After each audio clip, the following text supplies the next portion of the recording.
Hello everyone. तो आज हम लोग बात करने वाले हैं एक नए टॉपिक के बारे में जिसका नाम है magnetic field on the axis of a circular current loop. Friends, ये वाला जो टॉपिक है ये एप्लीकेशन है किसका, जो हम लोग लास्ट टॉपिक किए थे यानी कि बायोट-सैवर्ट लॉ का। क्लियर है? तो पहले आप इस टॉपिक को पढ़ने से पहले हमारा जो प्रीवियस लेक्चर है बायोट-सैवर्ट लॉ को, उसको जाके रिफर करिए। उसके बाद हम क्या करेंगे, इस पर्टिकुलर टॉपिक की बात करेंगे। तो स्टार्ट करते हैं हम ये वाला topic, magnetic field on the axis of A current carrying loop. ठीक है, तो इसके लिए क्या करते हैं हम, कंसीडर करते हैं, consider a current carrying loop of radius A and carrying current I in it. मतलब मैंने क्या किया है, एक current carrying circular loop consider किया जिसका रेडियस ए है और करंट कितना कैरी कर रहा है, आई इन इट। ठीक है, हमको क्या करना है, we wish to find the magnetic field B at a point P located at a distance r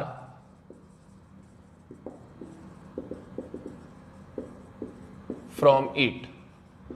मतलब मेरे को क्या करना है, फाइंड करना है magnetic field B at a point P लोकेटेड एट ए डिस्टेंस r फ्रॉम इट। मैं साथ में क्या कंसिडर कर लेता हूं, consider a current carrying element dl at the top and bottom of a circular loop। ठीक है, जितना मैं लिखा हूं उतना मैं आपको ड्रॉ करके बता रहा हूं कि किस तरीके से हम लोग क्या करने वाले हैं, इसमें पहले क्या करने वाले हैं, कैलकुलेट करने वाले हैं। तो ये डायग्राम को मैं आपको इस साइड ड्रॉ करके बताता हूं ताकि आपको इजी पड़े समझने में। सबसे पहले हम लोगों ने क्या किया, एक circular current carrying loop consider किया। चलो मैंने एक circular current carrying loop consider कर लिया। मैं मान लेता हूं इसका सेंटर क्या है, सी पॉइंट है। इसका सेंटर क्या है, सी है। मेरे को इस सी पॉइंट के जस्ट यहाँ पे कुछ आर डिस्टेंस लोकेटेड है, यहाँ पे पॉइंट से पी। मैं मान लेता हूं सी से लेके पी की डिस्टेंस कितनी, आर। इस पी पॉइंट पे मेरे को मैग्नेटिक फील्ड निकालना है। मैंने एक सर्कुलर करंट कैरिंग लूप, मतलब इसमें करंट फ्लो हो रहा है, आई करंट फ्लो हो रहा है, इसको लिया और इस पर्टिकुलर लूप के कारण मेरे को पी पॉइंट पे क्या निकालना है, मैग्नेटिक फील्ड। क्लियर है? मैंने फिर क्या कंसीडर किया, मैं माना कि चलो इसके ऊपर टॉप में और एक बॉटम में क्या कर लेता हूं, करंट एलिमेंट ले लेता हूं जिसका मैं नाम देता हूं डीएल। क्लियर है? तो मैं क्या करूंगा, सिमेट्री है, ऊपर नीचे एक साइड का भी करूंगा तो मेरा काम चल जाएगा। नीचे लेने का कुछ रीजन है, मैं आपको बताऊंगा कि मैंने करंट एलिमेंट डीएल लिया। इस डीएल करंट एलिमेंट को चलो यहाँ पे इस पॉइंट का नाम देता हूं से ओ। इस ओ पॉइंट को अगर मैं पी से जोड़ दूं तो कोई तकलीफ है क्या, नहीं। सिमिलरली इधर भी मैं जोड़ देता हूं तो कोई तकलीफ है क्या, नहीं। मैं मान लेता हूं ऑब्वियसली इस सर्कुलर कॉइल का मैं रेडियस भी बता दिया था, ए डिफाइंड है। क्लियर है? साथ में मैं ये मान लेता हूं इस ओ पॉइंट का पी से जो डिस्टेंस है, this is nothing but S.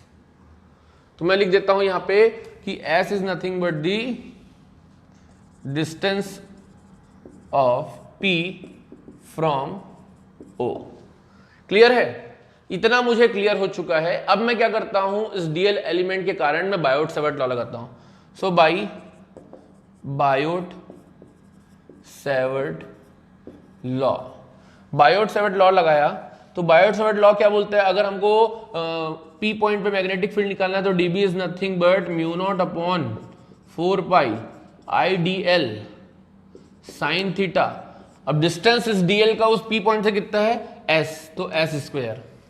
Clear है? अब मेरे को एक चीज समझना है, पहले तो ये समझो कि सर्कुलर कॉइल क्या होता है। आपको देख के समझ नहीं आ रही, this is the circular coil.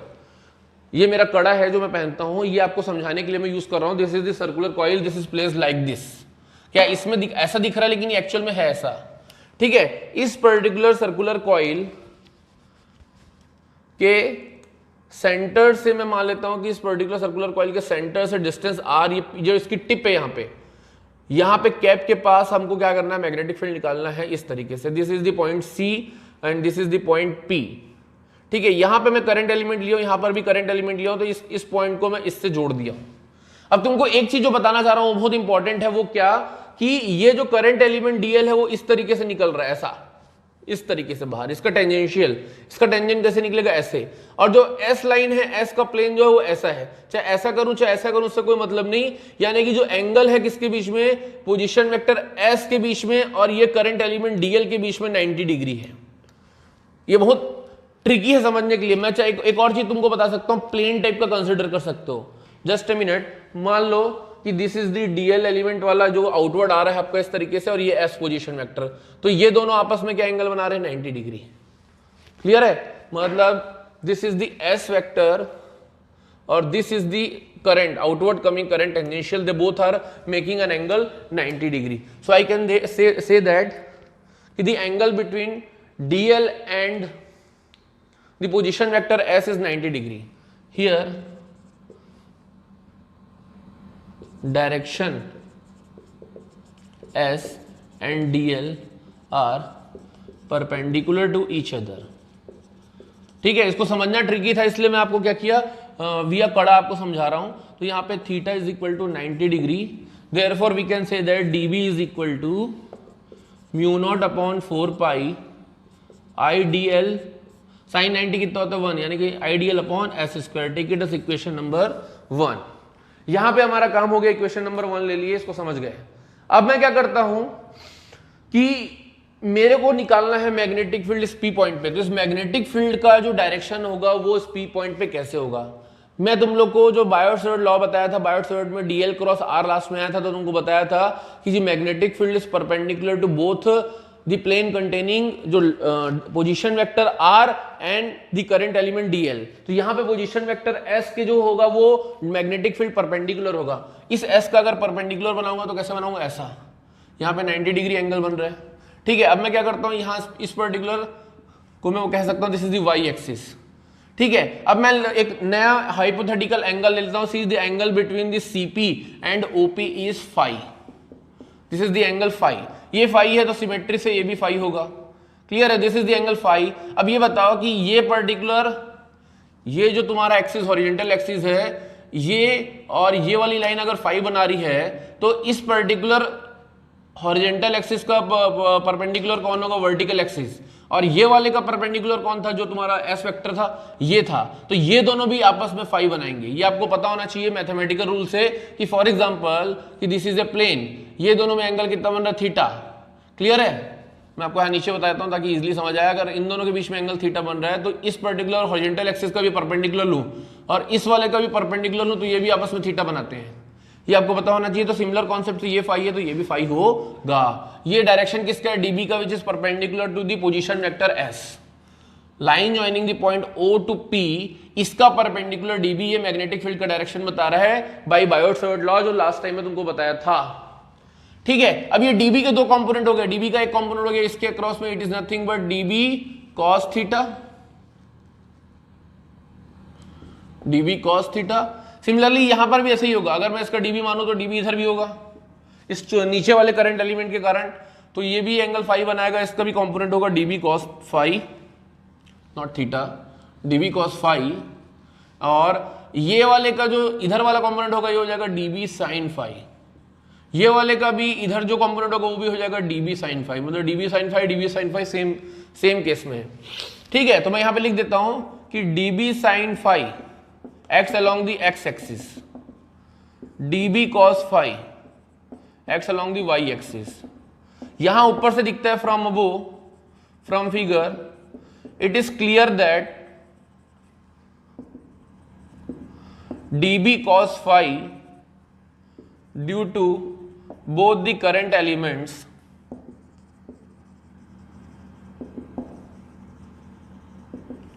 cancels out each other। ठीक है, अब मैं तुमको उसका लॉजिक बताता हूं। एक्चुअल में करंट एलिमेंट मेरे को केवल डीएल ऊपर वाला लेना था, लेकिन होता क्या है ना कि नीचे वाले करंट एलिमेंट के कारण जो तुम्हारा साइन कॉस फाई वाला कंपोनेंट है वो कैंसिल हो जाता है, इस कारण से ये डीएल वाले को भी लेना पड़ता है। निकालना मेरे को एक ही साइड का है, तो मेरे को जो कंट्रीब्यूट करेगा तुम्हारा मैग्नेटिक फील्ड के लिए वो कौन सा कंपोनेंट होगा, डीबी साइन फाई। अब बोलोगे कि सर दोनों का डीबी साइन फाई हो जाएगा तो 2 डीबी साइन फाई होगा, नहीं, मेरे को निकालना केवल ऊपर वाले के करंट एलिमेंट के लिए था, नीचे वाला तो मैं इसलिए लिया था कि तुमको ये दिखाना चाह रहा था कि इसका जो cos फाई वाला कंपोनेंट है वो ऊपर नीचे होने के कारण कैंसिल हो जाएगा, जो कंट्रीब्यूट करेगा मैग्नेटिक फील्ड के लिए वो केवल साइन फाई वाला कंपोनेंट होगा। आई रिपीट इट, मेरी भावनाओं को समझो, ये बहुत इंपॉर्टेंट ट्रिकी है कि नीचे वाला मैंने करंट एलिमेंट इसलिए लिया था क्योंकि इसके कारण यहां पे जो cos फाई वाला कंपोनेंट नीचे आएगा वो ऊपर वाले cos फाई कंपोनेंट को कैंसिल कर देगा। मतलब कंट्रीब्यूशन केवल होगा साइन फाई वाले के कारण, दोनों का साइन फाई इधर ही होगा, लेकिन मैं एक का नहीं लूंगा क्योंकि मेरे को नीचे वाले के कारण निकालना ही नहीं था, निकालना केवल किसके कारण है, ऊपर वाले के कारण। तो I will just calculate due to DB sine phi. So आपका अगर जो मैग्नेटिक फील्ड निकालना है, this will be nothing but integration of DB sine phi, it will be nothing but the integration of DB sine phi. ठीक है, तो यहां पे डीबी की वैल्यू पुट कर सकते हो यूजिंग इक्वेशन 1, तो वो कितना हो जाएगा, integration of mu naught upon 4 pi I DL upon S square. अब साइन फाई ये यहां पे क्या, ये कहां से यूज किए थे आप लोग, यूजिंग इक्वेशन 1। साथ में एक चीज देखिए, अगर आप चाहें तो ये वाला ट्रायंगल देख लीजिए, कौन सा, पीओसी, यहां लिख देता हूं ट्रायंगल पीओसी को देखिए। इस ट्रायंगल पीओसी में अगर ध्यान देंगे कि sine phi is nothing but perpendicular upon hypotenuse, यानी कि A upon S, it will be nothing but A upon S. तो यहां पे साइन फाई की जगह मैं डाल दूंगा ए अपॉन एस। ये इंटीग्रेशन है डीबी का इंटीग्रेशन करोगे तो आपको नेट मैग्नेटिक फील्ड मिल जाएगा, एंड मैग्नेटिक फील्ड भी nothing but mu not upon 4 pi constant है, और आई ए अपॉन एस क्यूब, और बचेगा केवल क्या, डीएल। अब एक बात बताओ, अगर ये सर्कुलर लूप है, ये एक सर्कुलर करंट कैरिंग लूप है, तो एक लूप कंप्लीट करने में कितना वो घूम रहा है, 2 पाई ए, यानी कि सरकमफेरेंस। तो आई कैन से दैट कि ये निकालने के लिए मैग्नेटिक फील्ड कितना हो जाएगा, mu not upon 4 pi I a upon S cube, 0 से लेके 2 पाई ए डीएल। क्लियर है, क्योंकि एक सर्कुलर लूप घूमने में कितना लगता है इसको, सरकमफेरेंस, यानी कि 2 पाई ए। इधर मैं रफ कर रहा हूं आपके लिए,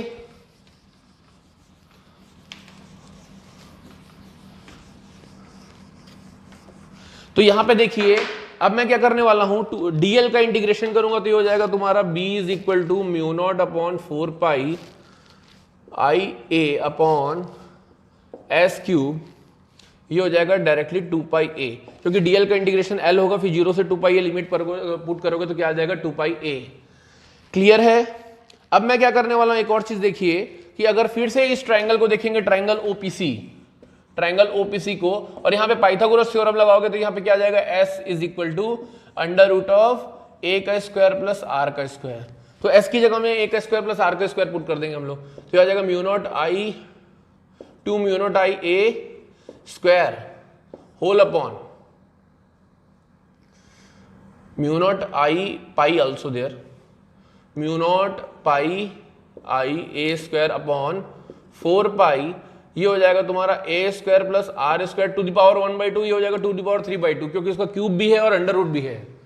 क्लियर है, थोड़ा बेसिक मैथमेटिक्स है, यहां से 2 से 2 कैंसिल कर सकते हो, पाई से पाई कैंसिल कर सकते हो, तो ये आ गया mu not I A square upon a square plus are square to the power 3/2। This is the expression for the magnetic field. अगर मैं मानूं कि एक, अभी तो कॉइल में माना था एक सिंगल टर्न होता है, अगर देखोगे प्रैक्टिकल एप्लीकेशन में जो भी आप कॉइल्स देखते हो, कॉइल में सिंगल टर्न नहीं होता, ऐसे बहुत सारे टर्न्स रहते हैं इस तरीके से। चाहे आप कोई भी, जैसे फॉर एग्जांपल मोटर्स देखोगे, मोटर्स के अंदर बहुत सारी कॉइल्स रहती हैं, या आप बचपन में खेलते होगे तो छोटी छोटी मोटर रहती थी जिसमें वो पंखा हम लगा के घुमाते थे, तो उसको भी अगर अंदर खोल के देखोगे तो उसके अंदर भी बहुत सारी वायर्स रहती हैं। तो कभी भी कॉइल में एक टर्न नहीं होते, तो मैं मान लेता हूँ for n turns of A coil, n turns of A coil, मतलब उसमें n टर्न्स है कॉइल में, तो n मल्टीप्लाई हो जाएगा और कुछ नहीं, और चेंजेस कुछ नहीं आने वाले हैं। तो I will put here for n turns, यहां पे ये हो जाएगा mu naught n I A square upon a square plus are square to the power 3/2. So this is the formula for the magnetic field due to a circular current carrying loop. ये हमारा formula था, इसको हम लोग नाम देते हैं equation number 2. अब इसी से हम लोग क्या करेंगे, कुछ केसेस देखेंगे जो कि बहुत इंपॉर्टेंट हैं. तो हम लोग देखते हैं स्पेशल केसेस. स्पेशल केसेस देखते हैं. सबसे पहला केस देखते हैं कि when the point lies at the centre of the loop, centre of the loop that is, अगर सेंटर ऑफ द लूप में लाई करता है इसका मतलब आर की वैल्यू 0 है. ये जो आर पॉइंट ना होकर ये पी पॉइंट ला कर रहा है यहां पे, यानी कि r is equal to 0. R 0 put करो बी इक्वेशन में तो ये आ जाएगा बी इज इक्वल टू, ये आर स्क्वायर 0 हो गया, इसकी पावर स्क्वायर है और ये इसका 2 कैंसिल हो जाएगा तो ये आ जाएगा mu naught N I A square to the power upon R तो 0 हो गया, a square to the power 3/2 हो जाएगा, 2 पावर कैंसिल होंगे, बचेगी क्या, ए क्यूब. ठीक है, यहां से फिर से रीराइट करो, b इज इक्वल टू ये ए स्क्वायर से ए क्यूब कैंसिल, बचेगा क्या तुम्हारा mu naught N I upon A. So this is very important expression कि जब भी आपको magnetic field centre of the current carrying loop निकालना होगा तो क्या एक्सप्रेशन आएगा, mu naught N I upon A. Clear है कि नहीं है? क्लियर है? थोड़ा सा चेंजेस है यहाँ पे, एक करेक्शन कर रहा हूं यहाँ पे कि ये 2 से 4 कैंसिल करूंगा तो यहाँ पे 2 आएगा, यहाँ पर भी 2 आएगा, ये करेक्शन कर रहा हूं. तो यहाँ पर भी क्या आ जाएगा, ये 2 आ जाएगा और ये 2a आ जाएगा. ठीक है, this is the correction. Sorry, यहाँ पे क्योंकि 2 से 4 को कैंसिल करेंगे तो 2 आएगा. Now mu naught N I upon 2a. अब देखते हैं second case.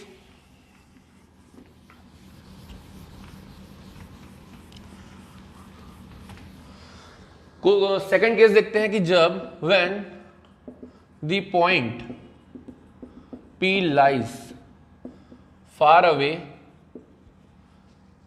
from the center of the coil. मतलब ये P पॉइंट जो है ये बहुत दूर है, यानी कि R जो है comparison to the radius is very much. मतलब ये जो रेडियस a के कंपैरिजन में r की वैल्यू ज्यादा है, तो I can do one thing कि ये a की वैल्यू को इग्नोर मार सकता हूं इक्वेशन नंबर 2 में. तो I can say that b is equal to mu naught N I A square upon 2 times of, ये a को तो इग्नोर मार दिया, ये are square to the power 3/2, 2 cancel, बचेगा क्या तुम्हारा अपॉन आर क्यूब. तो ये क्या आ गया तुम लोग का, mu naught N I A square upon 2 R cube. So this is the expression जब आपको कब, जब पॉइंट लाई करेगा far away from the centre of the coil. तीसरा केस देखते हैं कि when the point lies at A distance equal to the radius of loop और कॉइल. तो यानी कि r की वैल्यू a के बराबर हो गई, ये a और ये r की वैल्यू बराबर होगी, तब क्या होगा. तो यहां पे पुट करते हैं इक्वेशन नंबर 2 में again, b is equal to mu naught N I A square whole upon, यहां पे a square plus a square 2 बार पुट करेंगे तो आ जाएगा 2a square, 2 into 2a square whole to the power 3/2. Clear है?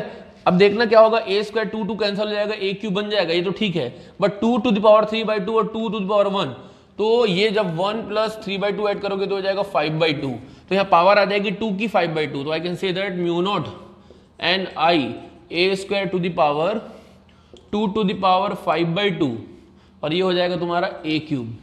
अब ये a स्क्वायर से a क्यूब कैंसिल हो जाएगा, तो फाइनल एक्सप्रेशन जो मैग्नेटिक फील्ड का आएगा, this will be nothing but mu naught N I whole upon 2 to the power 5/2a. तो दिस इज द एक्सप्रेशन जो आप लोग को निकालना था, ये आपका फाइनल एक्सप्रेशन होगा, mu naught N I upon 2 to the power 5/2a. So ये एग्जाम पॉइंट ऑफ व्यू से बहुत इंपॉर्टेंट टॉपिक है, magnetic field on the axis of a circular current carrying loop. ठीक है, तो मैंने क्या हुआ, इसके कुछ चीजें जहां पे कंफ्यूजन होता था वो तुम लोग को बता दिया. पहला कंफ्यूजन होता था कि ये डीएल ऐसे आउटवर्ड निकलता है, जो कड़े को दिखा के बताया था, और ये एस था, ये दोनों परपेंडिकुलर है, 90 डिग्री है. इस करंट से जो साइन थीटा होता था वो क्या होता था 1 होता था या थीटा 90 डिग्री होता था। दूसरा चीज, ये जो मैग्नेटिक फील्ड है, ये मैग्नेटिक फील्ड परपेंडिकुलर रहता है किसके, इस वेक्टर के, जो कि हम लोग बायट-सॉर्ट लॉ में देखे थे। ठीक है। तीसरी चीज, मैंने नीचे वाला करंट एलिमेंट सिर्फ और सिर्फ इसलिए लिया था ताकि मैं तुमको दिखा सकूं कि cos फाई वाला जो dB का कंपोनेंट था वो कैंसल आउट हो सके। ये क्लियर हुआ। चौथी चीज जो ध्यान में रखने वाली है इस पर्टिकुलर डेरिवेशन में, कि यहां पे dB sin फाई 2 बार ऐड हो रहा है, इसका ये मतलब नहीं कि 2 dB sin फाई ले लें। हमको करंट, दोनों एलिमेंट के करंट नहीं निकालना है, हमको जो मैग्नेटिक फील्ड निकालना है केवल एक करंट एलिमेंट डीएल ऊपर वाले के कारण निकालना था। नीचे वाला तो सिर्फ दिखाने के लिए लिए थे कि dB cos फाई कैंसिल हो रहा है। क्लियर है। इतना अगर आप ध्यान में रखोगे तो किसी की हिम्मत नहीं कि आपको ये गलत करवा के दिखा सके। क्लियर है। सो this is all about this derivation. Thank you.